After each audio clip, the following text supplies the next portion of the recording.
نص اللي يقوله صج، نص خوف وكذب.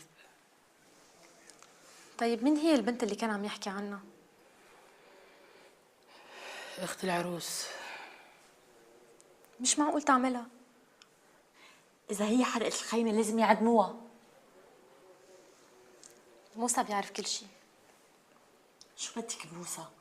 ليش حاسة إنه هو بيعرف كل شيء؟ أنا مثل ماريا من سنين طويلة، وهو فعلا يعرف كل شيء وعنده كل شيء.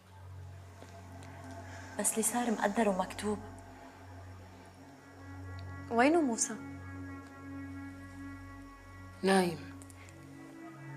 يلا خلينا نمشي. أنا بسوق. أبي رقم فهد، أبي أشكره عشان أنقذ بنتي رغد. حاضر، هلأ ببعث لك إياه. بخاطرك. باي. مع السلامة.